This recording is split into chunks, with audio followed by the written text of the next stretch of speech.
Hey guys, my name is Moon and welcome back for more Higurashi When They Cry, Chapter 4, Himatsubushi. So last time, very intense episode, but a different kind of intense, right? Oishi and Akasaka were rescuing the grandson, right? Yunakai's grandson.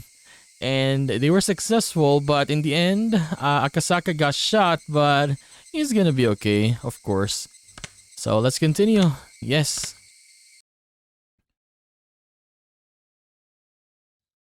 Okay, that was my first time losing consciousness. You often hear of regaining consciousness on top of a bed, but this was my first time actually experiencing it. もしもし大丈夫ですか Realizing that I was awake, a young doctor called out to me. I didn't intend to respond, but it seems my body language had told him I was conscious. My head was wrapped in bandages. The scratches all over my body had also been treated. My sense of pain also returned with my consciousness, causing me to groan from the intense pain shooting all throughout me. 起きないで横になっていてください。頭をだいぶ殴られたようですからね。24時間は特に安静にして容体を見守りたいところです。ここは私の診療所です。入江と申します。よろしく。Irie Kantaku. I remembered that this young doctor was the one in the car headed the opposite way earlier. 誰かいませんか大石さんは。ああ、呼んできましょう。診療所の中は禁煙なんで表で吸ってもらってるんです。Dr. Irie left the room to call Oishi-san. The scenery outside the window was tinted with gold. The pouring rain had stopped, with the voices of the Higurashi heralding the cooling temperature. I felt that the tone of the Higurashi voices, or the Higurashi's voices, was comforting. Eventually, I could hear heavy footsteps coming closer, which I reckoned to be Oishi's. The fog that was enveloping my head slowly faded back to reality. What had happened since then? What happened to the boy? What about the reinforcements from Tokyo? The door to the room flew open, allowing Dr. Irie and Oishi to enter. じゃあ命に別状はないんでしょうないとお約束はできません。頭に受けた傷は初見だけでは判断が危険なのです。わかりましたわかりました。ちょいと彼と二人で話がしたいんですがよろしいですかね。ええ、どうぞ。何かありましたらお呼びください。Oishi, after basically forcing Dr. Irie outside, shut the door. いかがですかお具合は。慣れないことをしたんで全身がボロボロです。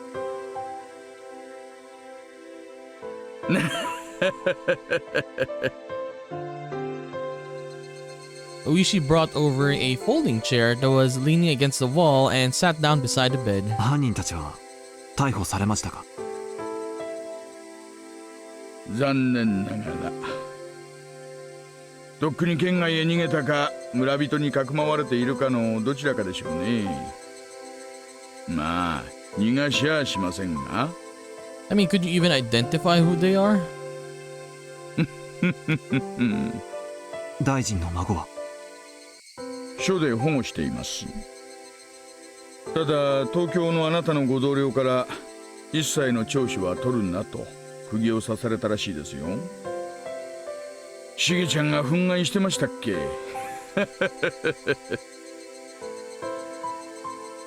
The kidnapping was a confidential matter, so his custody was also probably being kept under wraps.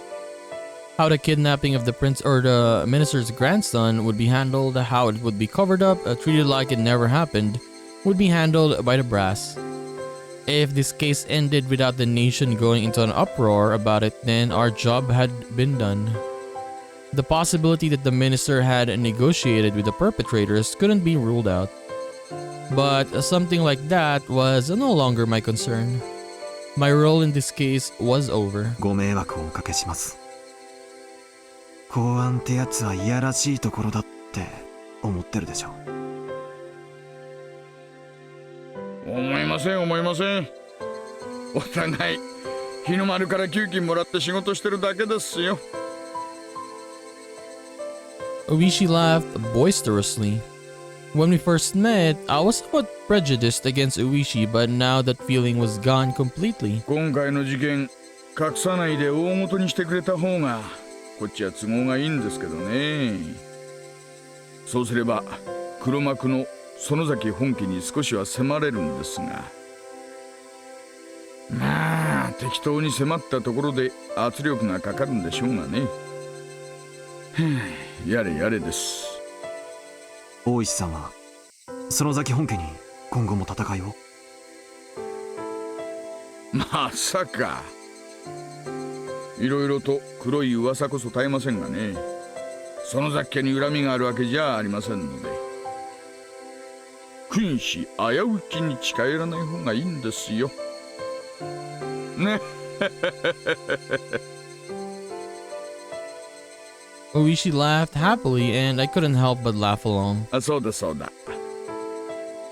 さっき県警から署に連絡があったそうです。あなたのご同僚が名古屋に到着したそうで、今車でこちらへ向かっているそうです。あなたは名誉の負傷ですから東京へ引き上げだそうですよ。そんなわけです。はあ、お疲れ様でした。あなたの沖宮での仕事は無事終了です。It is over. I was being recalled to Tokyo. I inadvertently breathed a sigh of relief when I heard those words. 大石さんのご協力に深く感謝します。But are we gonna go back already though? あなたに支払った協力金は無駄にはなりませんでしたね。Like, there, we got a mystery with Rika, right? Her sounding like a different person. And this one, the kidnapping, it's finished. But are we gonna get more? I mean,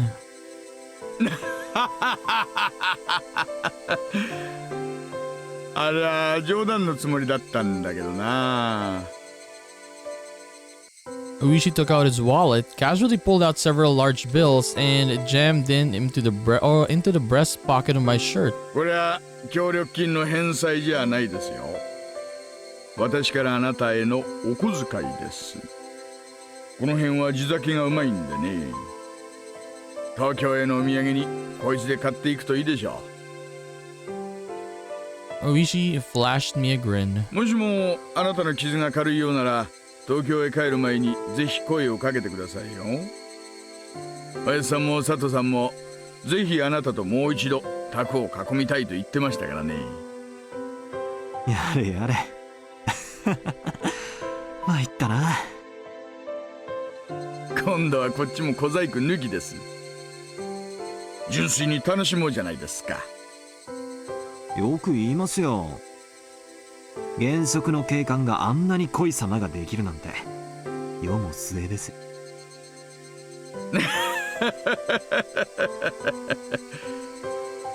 私どもとね、対等以上に撃てるメンツにはなかなかお会いできないもんです。あなたが東京に帰るのが惜しいですよ。When I heard the words going back to Tokyo from Ooshi, I was reminded once again that I was relieved from my duties. Soon, Yukie would be giving birth. It might still be possible to attend the delivery that I had at one time given up on. When I thought that the pain from my injuries became trivial, I wanted to hurry back to Tokyo and see Yukie at once. 少し傷が重いふりをして沖宮にしばらく滞在しません？いいお店をいろいろ紹介しますよ。もちろんおごれなんて言いません。申し訳ないですが、それはまたの機会にします。妻の出産日が近いんでね。早く帰りたいんです。ありゃりゃ。それは知らなかった。それじゃあこんなとこにいちゃいけない。早く帰らないといけません。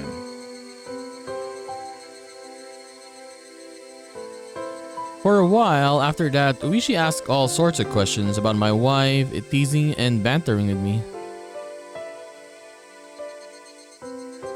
さて、具合はどうです？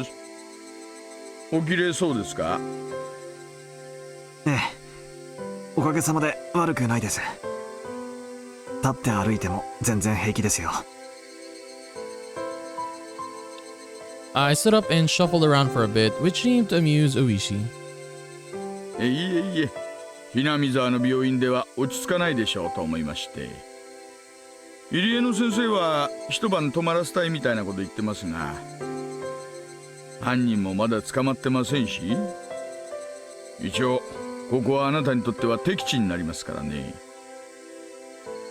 この病院は安全ではないということですか？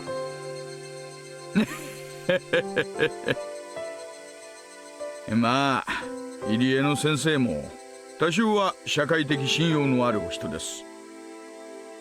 ここにいる限りは何もないとは思いますが、赤坂さんの気分的にめいらないかという方が問題ですね。I had relaxed a bit now that things had progressed this far, but it was exactly as Ooshi had said. When I realized that this was enemy territory, I suddenly felt uncomfortable. With leaving being the only thing left for me to do, the chance that I would come to harm was logically fairly low. But I didn't mean I was completely safe. そうですね。横になっているだけならホテルのベッドでも同じな気がします。そうでしょう、そうでしょう。私もその方がいいと思います。At the moment, I caught a glimpse of the clock over Oishi's shoulder. It was evening. The hours when I could call Yuki at the hospital were almost over. I wanted to tell her as quickly as possible that I would soon be back at her side. ちょっと雪江の病院に電話してきます。ロビーに公衆電話とかはありませんか？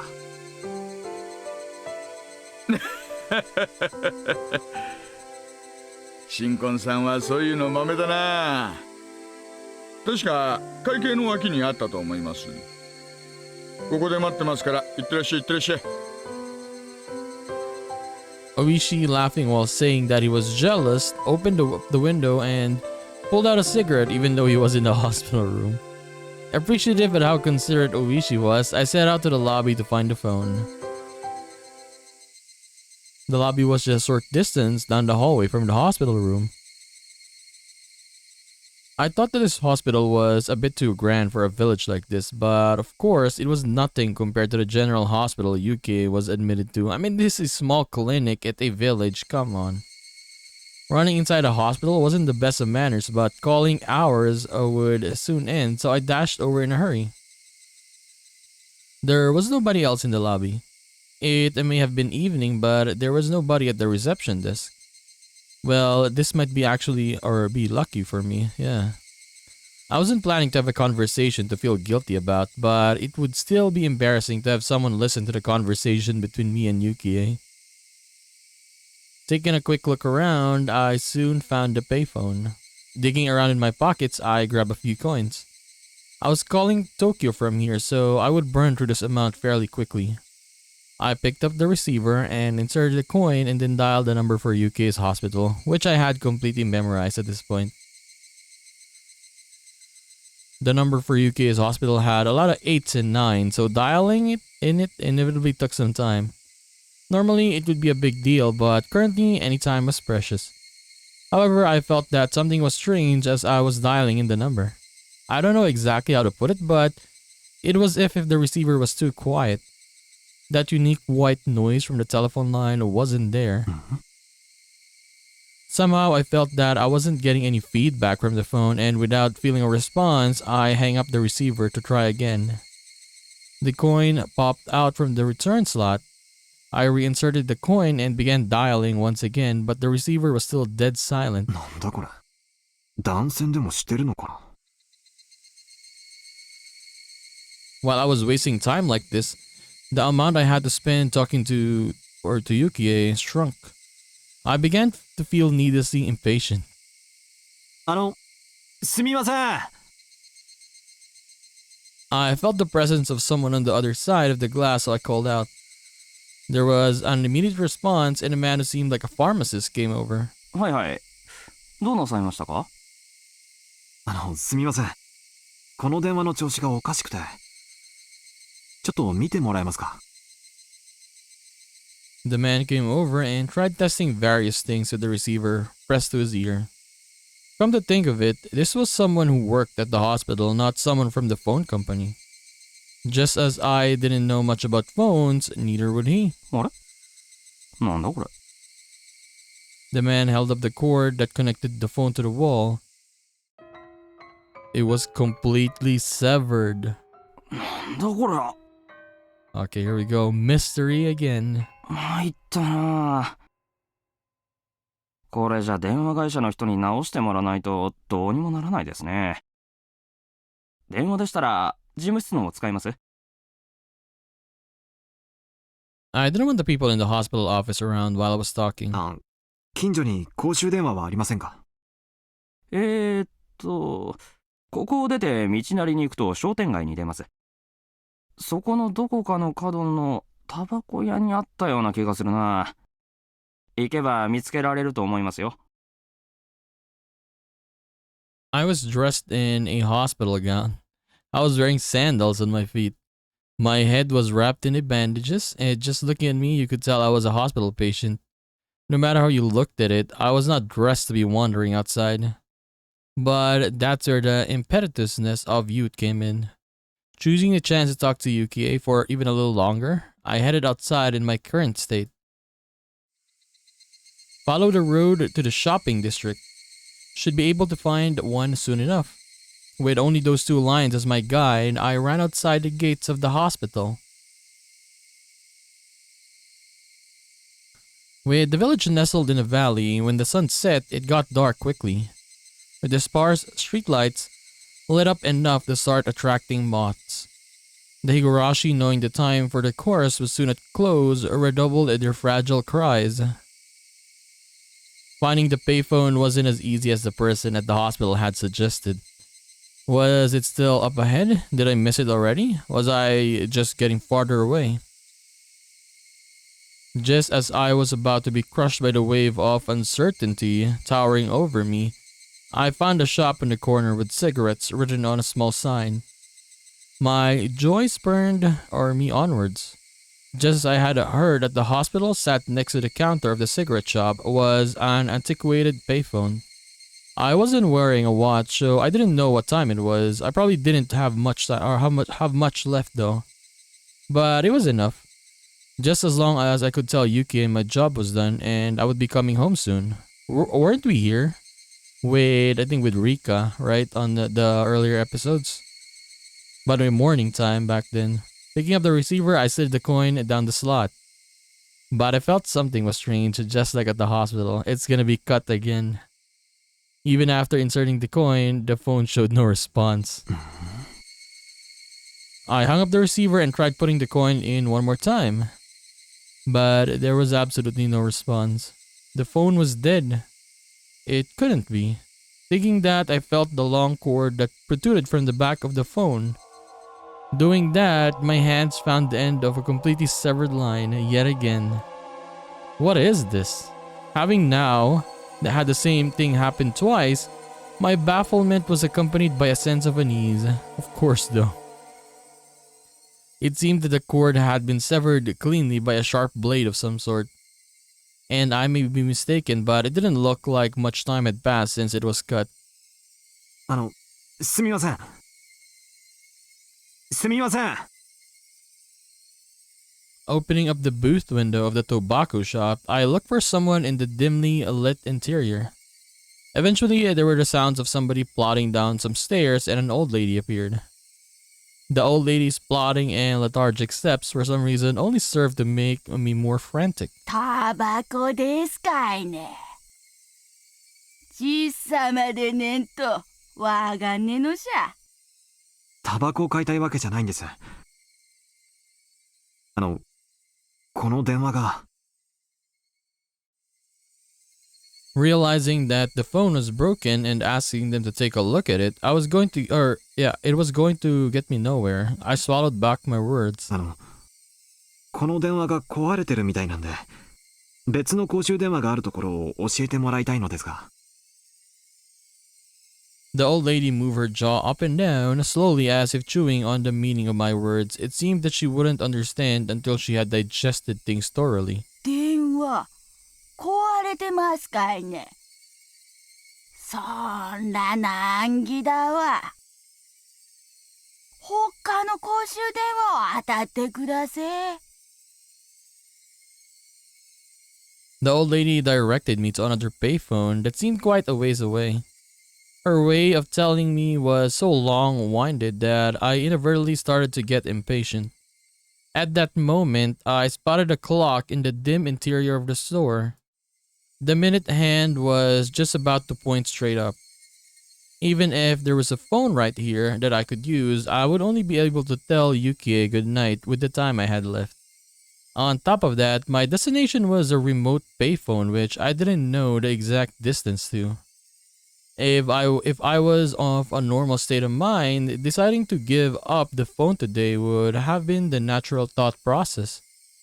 But at the moment, I had become somewhat stubborn for some reason.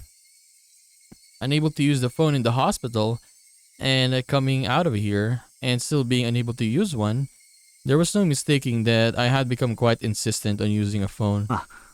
どうもありがとうございます。その電話ボックス、探してみます。Refusing her offer to draw me a map, I left the tobacco shop. Damn. The Akasaka he can't take a break, man. According to the old lady, even though the phone booth was quite far away, it would be easy to find. If I just followed this road straight down, I'd eventually find it. Sandals flapping as I ran, I couldn't help but laugh at myself. I'll admit that I was quite steadfast about calling Yuki. It's night now though, can you still call her? But there were days when I was tired or busy when I wouldn't call her. Even today, my entire body was covered in injuries and I was dead tired. On top of that, there wasn't much time left. It wouldn't be strange at all if today was one of those days I didn't call her. But having twice been foiled trying to call her, had I become hot-headed about it?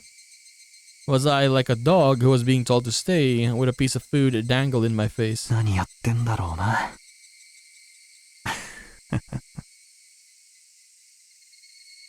Even so, I still couldn't quell the uneasy feeling sitting in the pit of my stomach.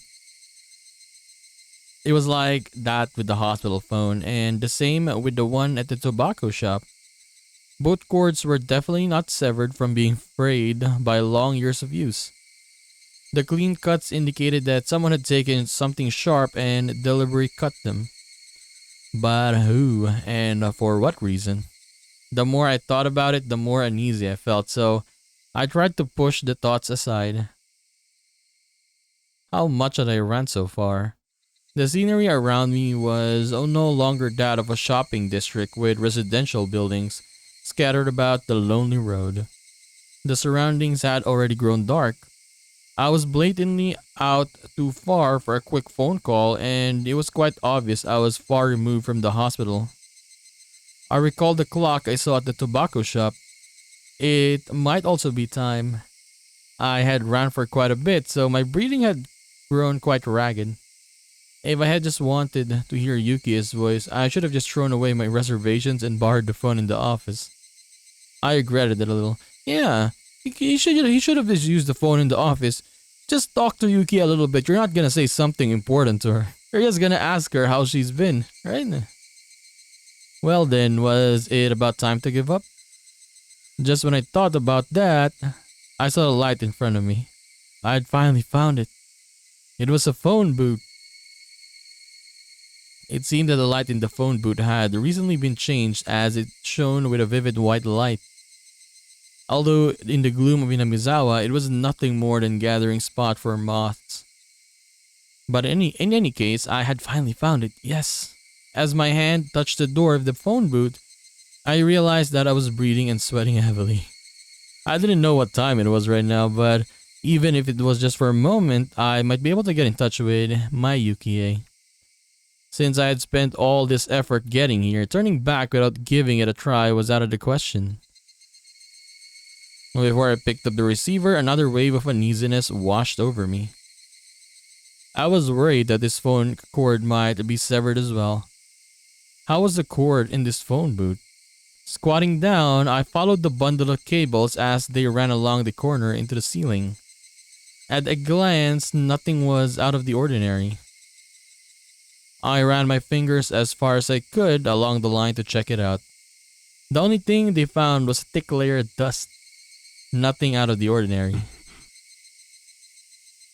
I wondered if it was popular in Hinamizawa to cut the cords of payphones as some sort of tasteless prank. It might be prudent to talk to Oishi-san about this later. Even if it was nothing more than a prank, it was still vandalism of public property. In any case, this one was fine this time. Pulling out a coin from my pocket with one hand, I picked up the receiver with the other.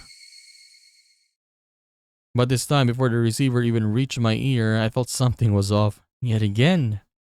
The receiver was light. It was more than a slightly unpleasant feeling, it almost felt sickening.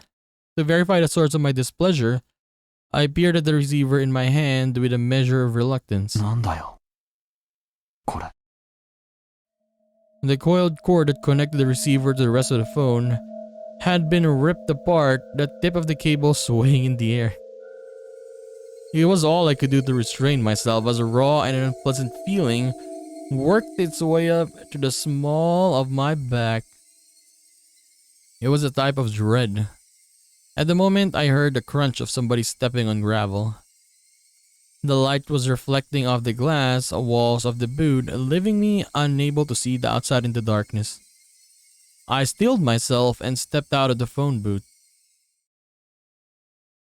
Honestly, this phone booth, I think, this was the same phone booth that Keiichi used in Chapter 1 right in the ending.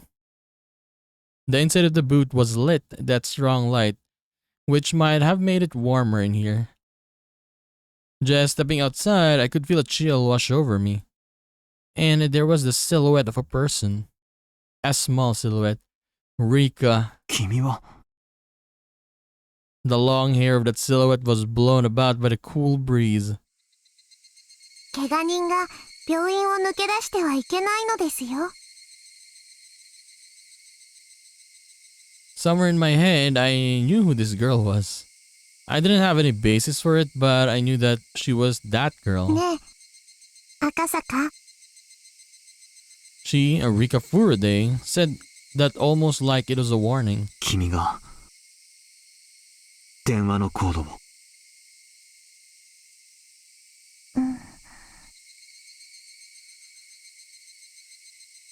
Her expression remained unchanged and my question was left unanswered. In other words, no response. Regardless, I felt she had affirmed my suspicions. どうしてこんなことをするんだ。どうして。 The last word had a tinge of anger behind it. I frantically tried to smooth things out, but she didn't seem very afraid. もうどうにもならないことです。 What? Yeah. What do you mean there's nothing that can be done? I interpreted her words as meaning that I wasn't going to be in time for calling ours at the hospital. But thinking about it, that would have been a strange thing to say. Why would she know something like that? I could take what she had said to have any other meaning. She just stood there like a mannequin and not even moving an inch. Almost to the point that if the wind wasn't occasionally rustling through her long hair, there would be the illusion that time had stopped. 赤坂が私を気味悪く思っているのがよくわかる。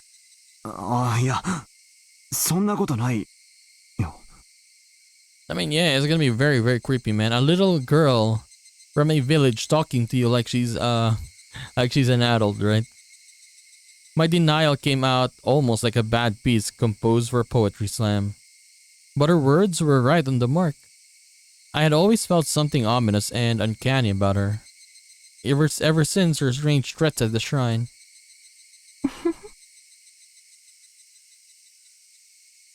There we go again, or here we go again. This is the other Rika again. She had noticed that my expression was contrary to my words, seemingly laughing at the gap between them. Akasaka no kowagari. 怖がってなんかいないよ。 Being laughed at by the small child didn't sit well with me. So I said that.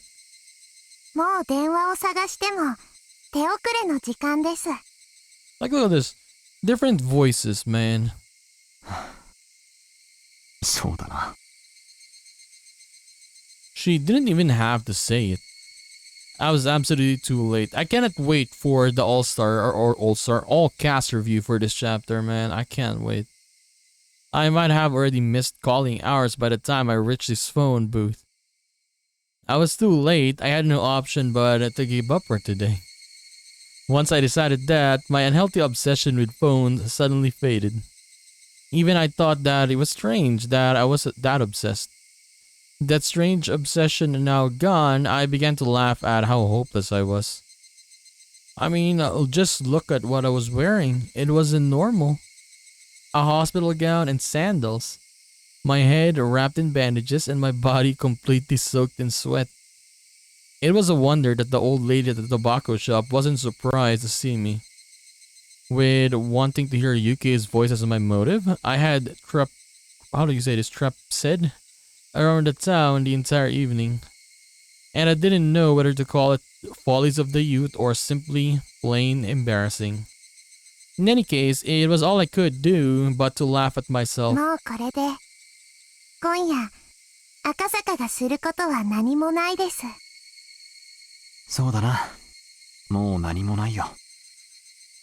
おとなしく病院へ引き上げるさ。それがいいのですよ。病院への道はわかりますですか？わかるつもりだよ。She waved her little hand as I began to head back the way I came. She began to follow alongside me. Looking at her face, I could see that she wore a mischievous smile, as if she was extremely interested in whether or not I would get lost. リカちゃんの家もこっちの方向なのかい？なのですよ。こんな時間に一人で表を歩いてると、ご両親に怒られたりしないかい？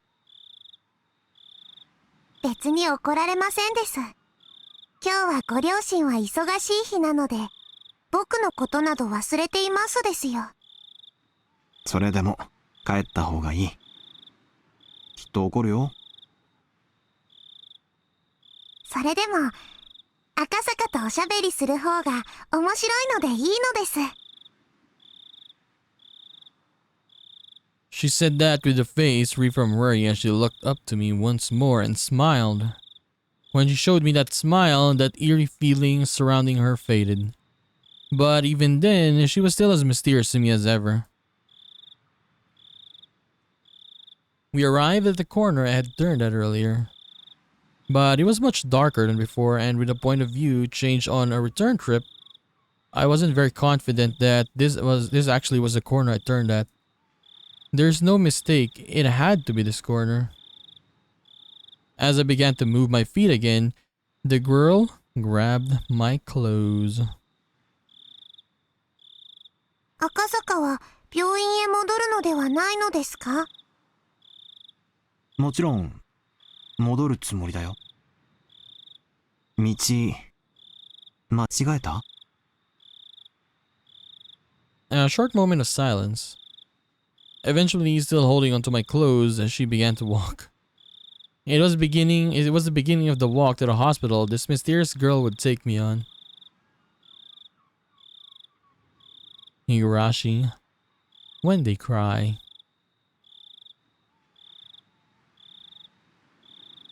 Let's see what happens. 電話のコードを切って回ってたのリカちゃんだろ？ダメだよ、もうしちゃ。僕には何のことかよくわかりませんのですよ。本当にかい？ She tried to play dumb, but it was written all over her face. ニパー。 She's saying Nipa again.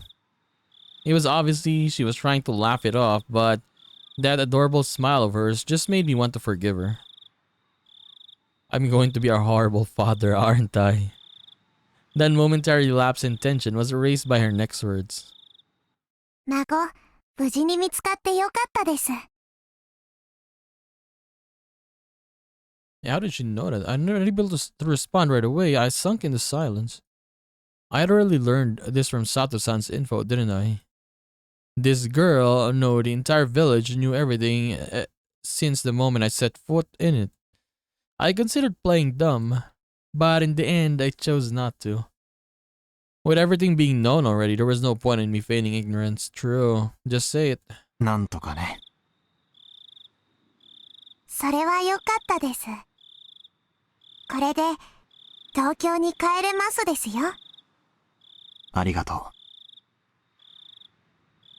赤坂の怪我はひどいのですか？う。さあ、ひどいのかどうか、医者の診察を聞いてないからわからないな。Huh? Come to think of it, I vaguely remembered being told to lie down and take it easy for at least 24 hours. Did that mean a bed rest? 怪我人は病院を抜け出してはいけないのですよ。電話のコードだって切っちゃいけないんだぞ。みー、僕には何のことやらわからないのです。じゃあこっちだって何のことかわからないや。As we played dumb to each other, we both laughed at the same time. If somebody saw us laughing at each other like this, it would probably bring a smile to their lips. 赤坂が生きてこの村を出られる確率は決して高くありませんでした。What? 僕は赤坂に死んでほしくはないので、生きて村を出ることができて嬉しいです。リカちゃん、最初っから私の正体は知ってたんだろ？ She said nothing but gave a firm nod. なら分かっていると思うけど、私たちはこの村のどちらかというと敵の部類に入ると思う。なのに君はいろいろと忠告してくれたね。That's right. She said it at that time. She shouldn't warn somebody that she was okay with dying. She definitely said something like that. なら私は君に感謝するべきなのかもしれないね。感謝した方がいいのですよ。僕は命の恩人なのです。Saying that, she puffed up her chest proudly. She said it jokingly, but the meaning behind those words were quite heavy. That was because whether I lived or died was a decision that might have been made in a place unknown or unbeknownst to me, I mean. She said those words with such an adorable smile that it took a few moments of silence for their weight to settle in. I'd been to this place before. The guardian's office was there. It was a stone steps leading up to the Furude shrine. When I passed by before, I was so focused on finding a phone booth, I hadn't realized where I was. 確かこの神社がリカちゃんの家だったよね。まあ、そんなものです。Looking up the shrine grounds, it was brightly lit and energetic voices could be heard. What was going on? 今日はお祭りの日なのですよ。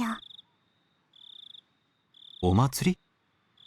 ひなみ沢村の唯一で一番のお祭り。綿流しのお祭りです。綿流し？祭りなんて名ばかりのつまらないものですよ。見ますですか？ She asked bluntly. But seeing that I looked interested, she climbed up a couple of steps and motioned for me to come. I was only going to go back to sleep anyways. If I had nothing to do, it might not be a bad idea to go with her on a little detour.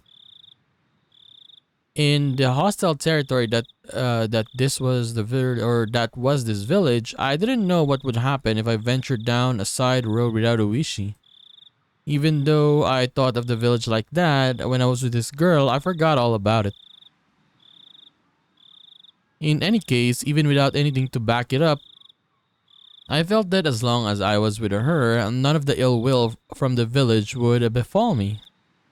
That's why, even though I knew my cover was blown, I strangely had no qualms about setting foot into the heart of the Onigufuchi Guardian's territory. Climbing up to the grounds of the shrine, I could see there were about 3 pavilions set up with meeting tables and folding chairs.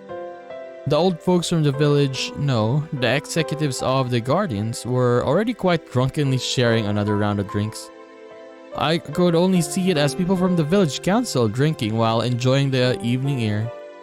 At the very least, it was quite different than any festival I'd ever seen. ね。つまんないお祭りでしょ。I mean, when you're in this situation right now with the dam problem, right, you cannot really celebrate this like when we're doing it in chapter 1, 2, and 3, right? これは確かにお祭りには見えないね。大昔からずっと続いてきたお祭りですが、見ての通り、すっかり寂れてしまったのですよ。As if to chide the old folk, she said that while looking at them with an exasperated expression. You really couldn't call this a festival anymore. It was just a bunch of neighbors getting together to drink under the guise of a festival. これじゃ祀られる神様も気の毒だな。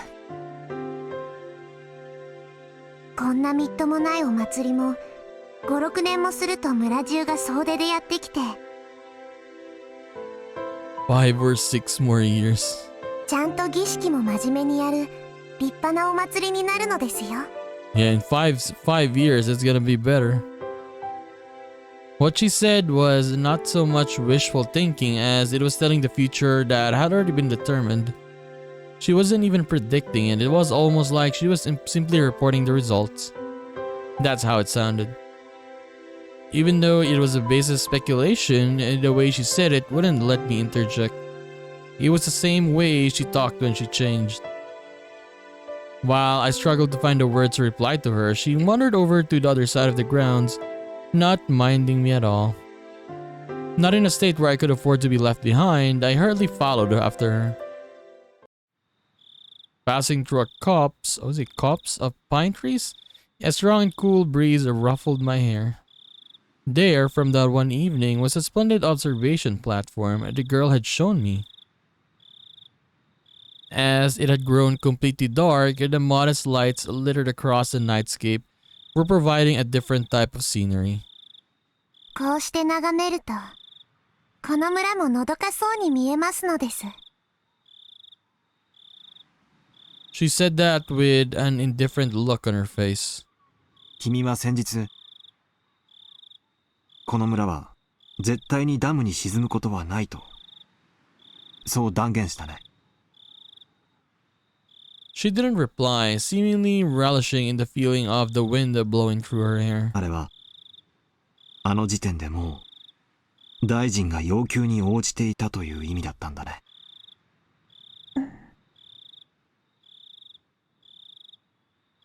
She spun around, her gaze meeting mine. But she said nothing.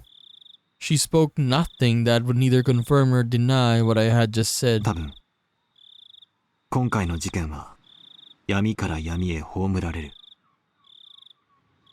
本庁上層部は多分大臣のスキャンダルが公になってトラブルになることを望まないと思う。さもないと、孫を殺すぞと脅したに違いないのです。で、大臣との交渉が成功し、孫は解放された。孫を助けたのは赤坂ですよ。どうだろう。発端となったあの財布の発見。あれ自体がすでに出来すぎだったように思う。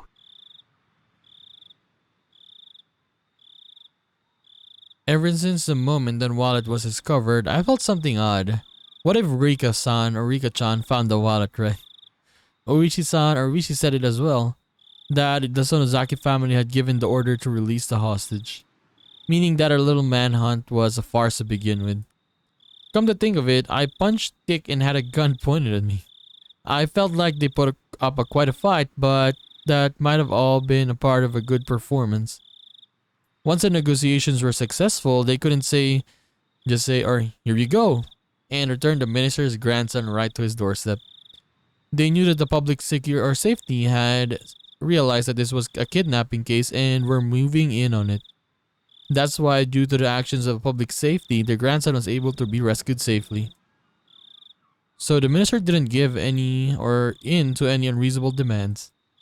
That type of performance is necessary. 僕には難しいことはよくわかりません。同感だな。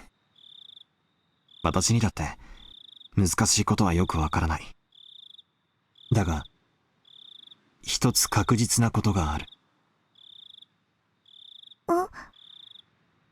君が言った通りってことさ。この村はダム湖になんか沈まない。ダム計画なんてそのうちなくなってしまうってことさ。That wasn't something an officer of the law should be saying, but I naturally let those words slip from my mouth. This village may have stirred up all sorts of trouble, but that was because they were protecting their homes. If someone just decided by themselves that I had to leave the house I was just used to living in, I would resent them as well. On top of that, it wasn't a place like mine where I just happened to be renting it, but a place that their families had lived for generations. It might be ignorant to call their desperate resistance an overreaction. I might not really be qualified to criticize politics or bureaucracy, but deliberately building a dam on a land that was loved by its residents wasn't something I could get で behind. も、よかったじゃないか。どうしてですか？少なくともこれで、この村に平和が戻るよ。Even though the minister promised to use his considerable influence to cancel the project, it would probably take more than a few months before it would be completely scrapped. At the very least, it would probably take 1 or 2 years. For the villagers to officially hear that their village wasn't going to be submerged at the bottom of the dam was still a ways away. But it was no mistake that the promise of peace returning to the village was there.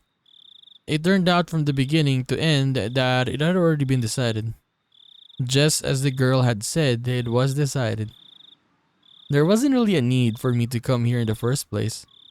There was absolutely no need for me to have come here and aggravate an unpleasant situation. If I had never come here, then the grandson's release might have been done in a more amicable manner. True. 平和がこの村に？ When I nodded, she laughed as if to admonish me. But her face remained indifferent, expressionless. And then her eyes narrowed slightly as she snickered. これから毎年血生臭いことが起きるのに。 Like, see? She knows. Why does she know what's gonna happen, right? リカちゃん、何の話だい？ As the wind blew her hair about, the girl as if taking pleasure in what I was the only one who didn't know. Continued to snicker as looked at my face for a while. 私ね、あと何年かすると殺されるの。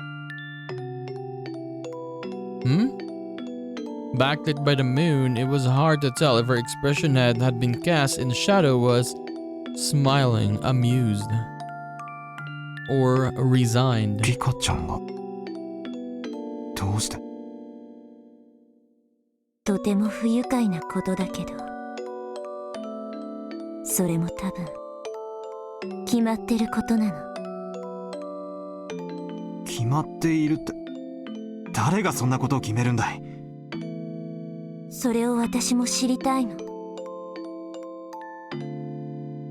Turning back to face me, she showed me a resolute expression for the first time. And after staring into my eyes for a moment, she turned back to gaze at the scenery before she spoke her next words. ここは人の命を何とも思わない連中でいっぱいです。これを伝えても何も変わらないかもしれないけど、でも死という月を映す水面をかき消すためなら小石を投じることもあるかもしれない。 I had no idea what she was trying to say. It's just I had to listen to every word with my body and soul, or at least that's what I thought. 来年の今日、そう、昭和54年の6月の今日、ダム現場の監督が殺されます。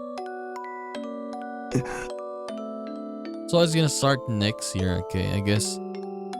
79, 80, 81, 82. We have 4 years, right? And then the 5th year is 83. Okay, so it's next year, I mean.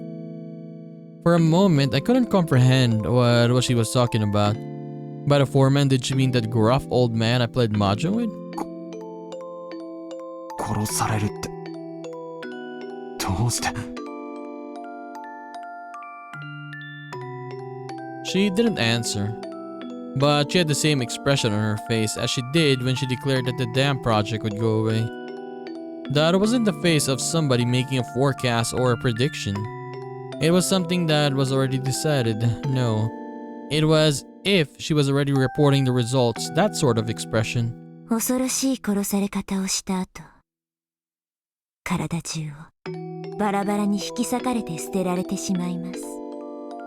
Like, look at this. Why does she know all of this? So it's in the future. It's 1 year away, and she knows all of it already, right?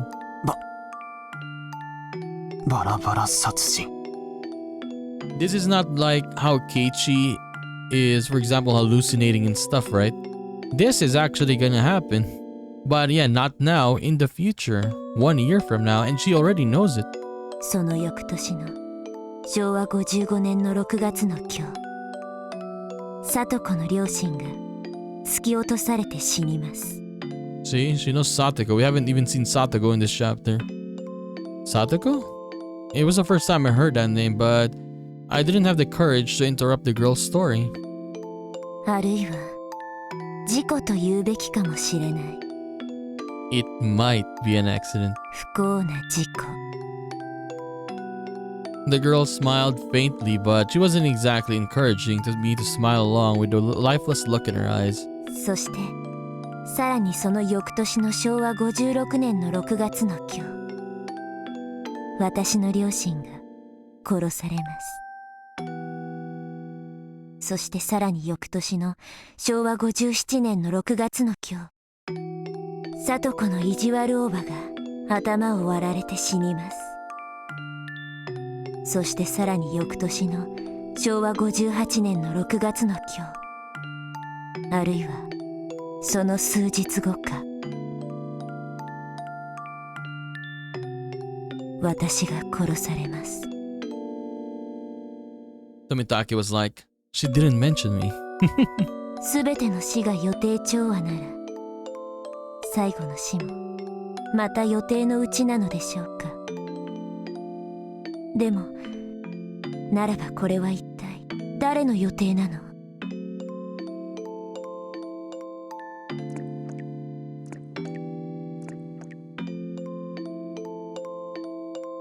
This village is full of murderers and people who have no regard for human life.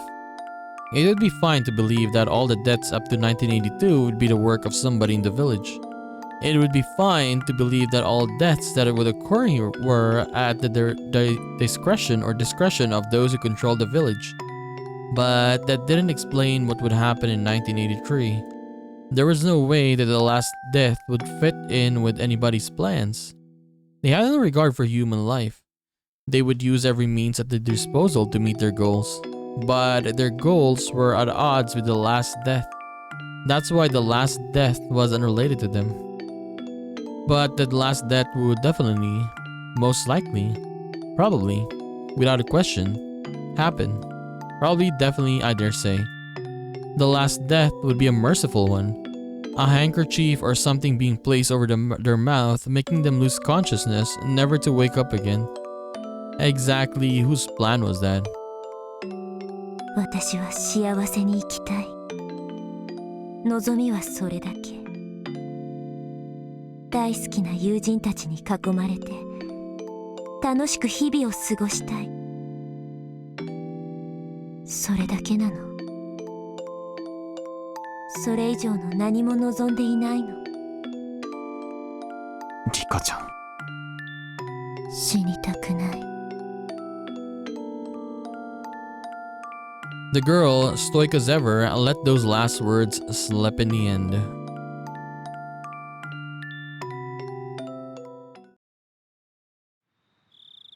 Eventually, we were discovered by some drunks. The girl as well as I were dragged back to the festivities. Everybody was completely drunk, so even when they saw my head completely wrapped in bandages, they wouldn't let me leave. Well, certainly if I was in a good enough condition to slip out of the hospital, it must not be that serious. The girl was mingling with everyone, being pampered like a kitten. Her expression was adorable, nothing like the one from just before, predicting her own death and whispering that she didn't want to die. Having said that, having a silly and lively conversation like this, it was hard to believe that these people were the core of an extremist resistance group. Even if it was a shell of its former self, it was a festival where people in the village gathered, so the 20-some odd folk here should have included some of the village executives and other important members. Among those, there was no doubt that there were members that were at the Sonozaki family council in attendance. Meaning even if we were never met face to face before, there were people here who knew my identity. In a small village like this, they knew the faces of all the villagers that lived here. That's why, without even saying anything, it soon became obvious that I was an outsider. But they actually seemed interested by that, asking me all sorts of questions about Tokyo. Drinking while musing on the faint relationship the city had with the villagers and empathizing with the rather meager environment. The confidential talks with the minister were finished, his grandson was in police custody, everything was over. I might not have to put in another perilous situation. To me, they were only my adversaries because of my job. Outside of that, there was no reason I couldn't be friendly with them. The next time I visited this village, would it return to being a tranquil, beautiful place? If that happened, I might be able to take a relaxed walk around the village with her again. My cup was once again filled to the brim with beer. By the time I was able to get away, it was the middle of the night. The girl had some point disappeared. It seems that her parents had told her to go home and sleep when she let out a large yawn. The old folks who had absolutely no remorse for making an injured person hang out with them told me as much as they laughed. I was there drinking, so I had thought to help a bit with the cleanup. However, my help was refused on the grounds that I was a guest. On top of that, they had a car prepared to take me back to the hospital. Losing the battle against my sleepiness inside the car, I was sound asleep until we reached the parking lot of the hospital. The front door of the hospital was naturally locked at this hour. I wandered around bewilderedly, searching for a back entrance until somebody on night duty found out and let me inside. こんな時間までどちらへ？入江先生も心配してましたよ。ご迷惑をおかけしました。神社でお祭りの人たちに引き止められまして。ああ、そういえば今日は神社で町会の人たちが集まって飲むとか言ってたな。それはご愁傷様でした。傷は大丈夫ですか？ちょっとズキズキしますね。多分アルコールのせいだと思います。そうだ。お連れの刑事さんが連絡が欲しいと言ってましたよ。いけない。大石さんを待たせてたんだった。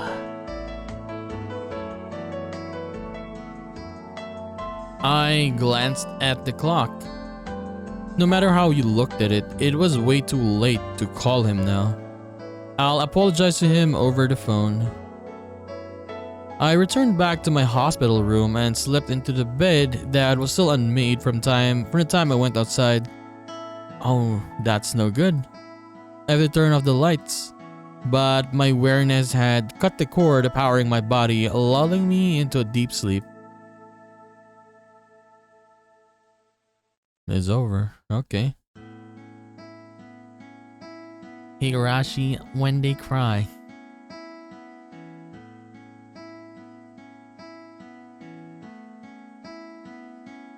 Oh my god, there's a lot of diaries.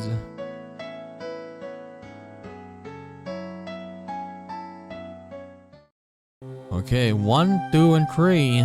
What are these? The Diaries of a Mother. There was something I didn't like about my child. I first realized it when I started writing this down. So who's the one talking though? They never warn you about it in any books about raising children, but they aren't just a plaything. If they aren't able to feel loved even when they're not doing exactly as their parents want them to do, then those parents are failures. But this wasn't something like that though. How can I say it?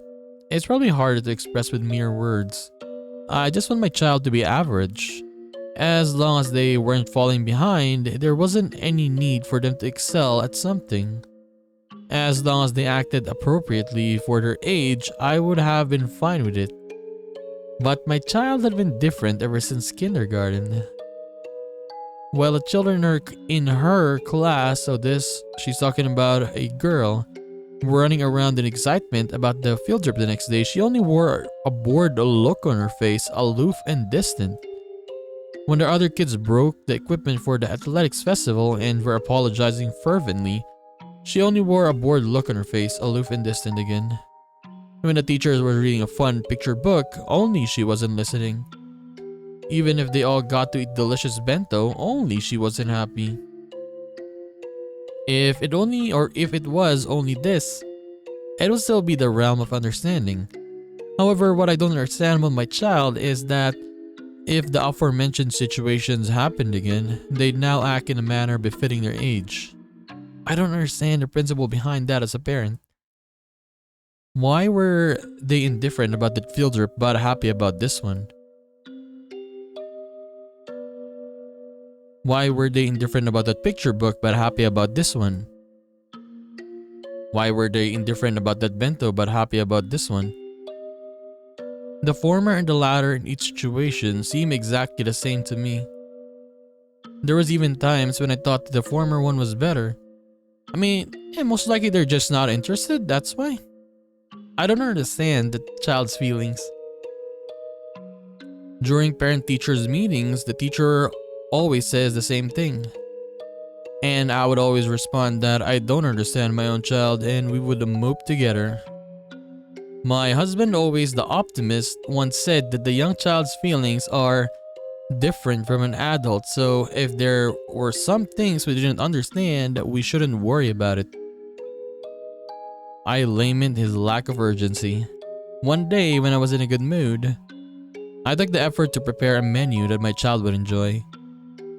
But she only smiled with a vague expression of disinterest. That attitude frankly made me angry, so I hit her in the head. On a day when the weather was nice, the laundry I had just hung up to dry was blown by a large gust of wind, causing the entire line to fall down. But she was watching me trying to pick up the laundry in a panic, stood there laughing. That attitude frankly made me angry, so I hit her again in the head. I think that the same sort of thing happened countless times. Before I knew it, my child was only able to look at me with an indifferent expression on her face. I regret the fact that I've been a bad mother. Thinking I should regain her trust, I thought to get it back little by little with some light interactions. Seeing her do some sort of crack work or craft work on the veranda, I called out to her. ここ数日、気持ちのいい晴れの日が続いて、気分がいいわね。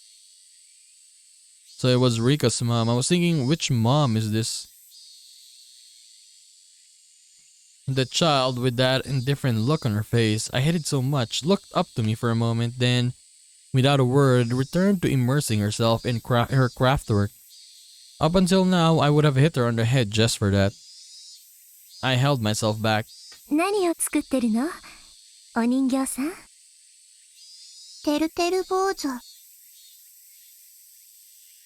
The child was using inserts from the newspaper to deftly make some weather charms. The forecast hadn't called for rain, but the child in her own way was praying that these sunny days would continue. Being able to understand my own child for the first time in a while, I couldn't hide my own happiness. Bringing out a ball of yarn, I began to hang my child's cute weather charms from the eaves of the house. ダメよ、リカ。頭が重すぎるから、ほら。逆さてるてる坊主になっちゃったわ。Can you show us Rika's mom's face? これじゃ、晴れじゃなくて、雨になっちゃうわよ。When I started to take them down, my child tugged at them, my shirt as if to stop me. 逆さになるように作ったのだから、それでいいの。でもリカ、てるてる坊主が逆さじゃ、晴れのおまじないにならないわよ。雨が降るようにおまじないをしているから、それでいいの。I desperately suppressed the emotions welling up inside of me. I was trying desperately to understand my child. そっか。お庭の朝顔が晴れ続きで元気がなくなっちゃったから、雨が欲しいのね。The child turned to me with the expression that I had hated the most. 晴れにね。飽きたの。I don't understand. I don't understand. I just can't understand the child. Okay. Next. Book 2. Mother's Diary number 2.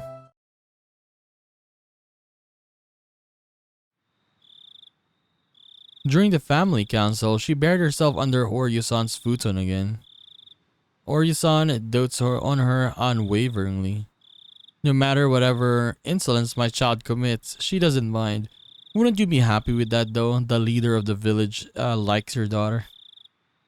It's almost as though my child is a kitten or something. Oryu dotes on her exactly like you would a kitten.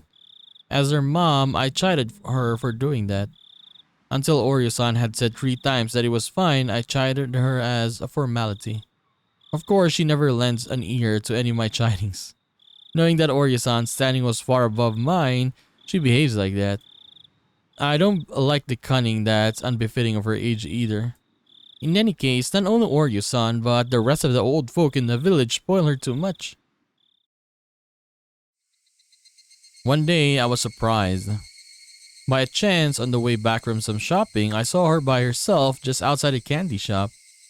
My own child suddenly grabbed a snack, opened the package right there, and then started eating it. She didn't make any attempt to pay it, and she didn't even think of looking around. It didn't feel like she was shoplifting, more like she was brazenly eating snacks that was offered to her. When I began to admonish my child, the elderly shop owner appeared and covered for her. The owner gave the ridiculous excuse that he had said it was okay for the child to eat any of the snacks out by the entrance, so it was fine. When I tried to pay for the snacks that my child had eaten, the owner refused my money. During the exchange, more old folks had suddenly gathered around, and it began to feel like I was the one in the wrong. The elderly people put all their hands together, reverently in front of my child, and repeatedly voiced their respects.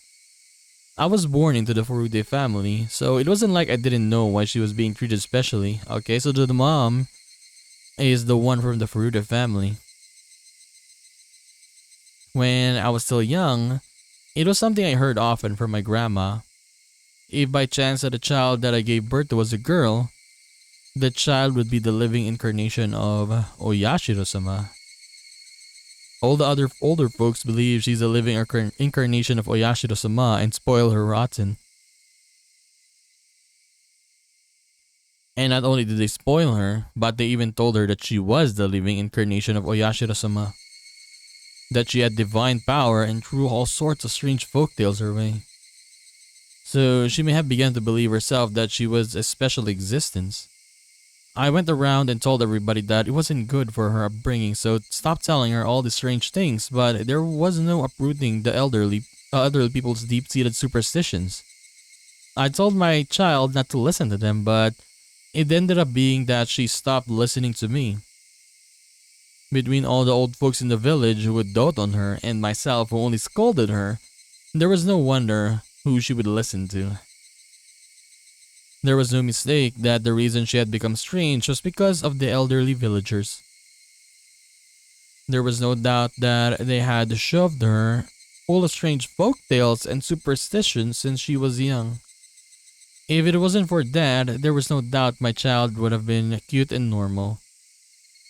Honestly, I maybe could have believed that, but the thing is with Rika, she's saying the things that is gonna happen in the future, so yeah, maybe, right? Maybe she is the incarnation. Reincarnation, I mean. One sunny parent-teacher day, there was a cooking class.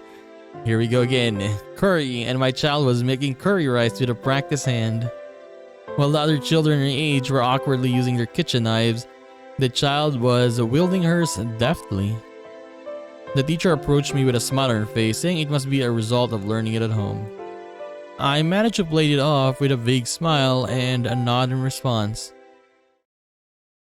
That was because I had never once taught my child how to cook curry rice. Even then, she was peeling vegetables with a practiced hand, adding them into the pot in the order of which took longer to cook.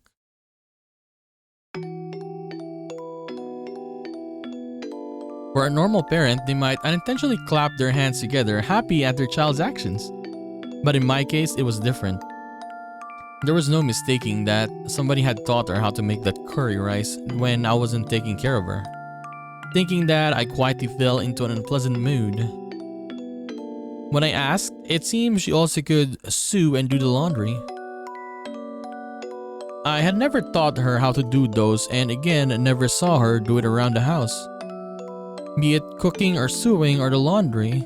Again, that was probably because the elderly villagers taught her all sorts of rubbish when I wasn't cooking or looking. And not only that, they probably taught her all sorts of strange superstitions, trying to prop her as the living incarnation of Oyashiro-sama. I said as much to my husband, suggesting that we should keep our child away from the elderly folk.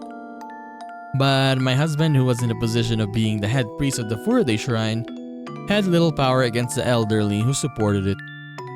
He took the rather uncommitted stance of saying that as long as she was being doted upon, wasn't it fine? I argued against that.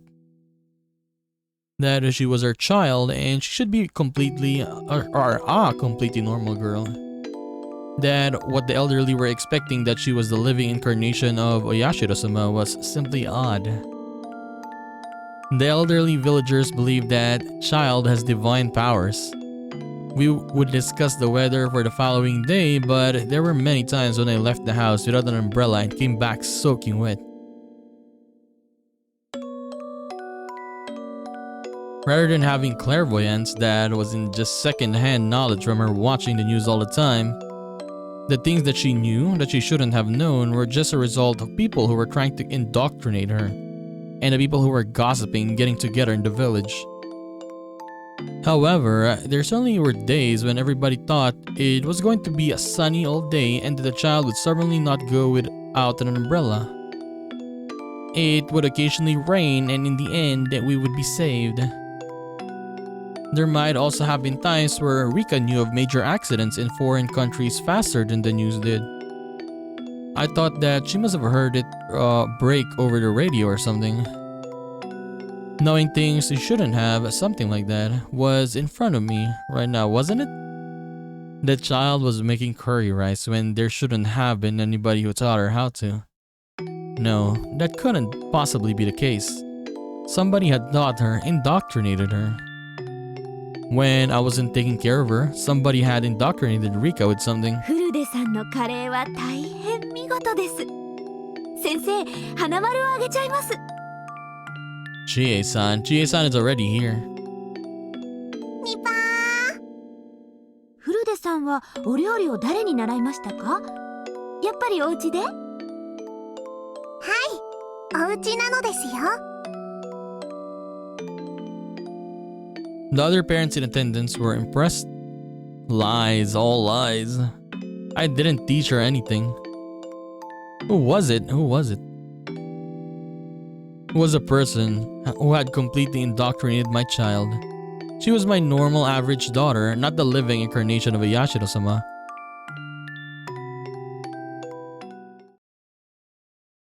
Dude, these tips were very interesting though, right?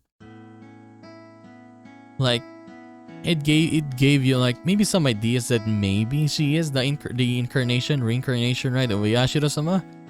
Because yeah, when we saw her earlier, right, she was saying all these things that's gonna happen in the next couple of years, right? From the foreman dying to her parents dying, Satoko's parents, Satoko's aunt, and her in the end, right? Yeah, she knows all of this, but why? I can't wait to see, I guess the ending of this chapter and the all-cast review for this one. I can't wait to see what they're gonna say, right? I guess sometimes they're giving us like tips or hints, I mean. So it's gonna be nice. And especially the answer arc for this one, for this chapter would be really good too, right? I can't wait to see. I can't wait to find out. Like, how is this happening? Right? It's just amazing, this story, man. I think this is the only I said this before, but this is the only supernatural thing I believe in this series. It's Rika-chan, yes. It's something with her. That is the only thing. The other things that's been happening, the dying, the killing, it's probably like man-made stuff that could be explained when we see it, right? Much easier. But for Rika-chan, this is mostly, I think, supernatural stuff that we need to find out about, right? And we're probably gonna see it in the future. So yes, we're gonna continue this and do more of Higurashi When They Cry, Chapter 4, Himatsubushi in the next one. So I'll just see you then, guys. Bye bye.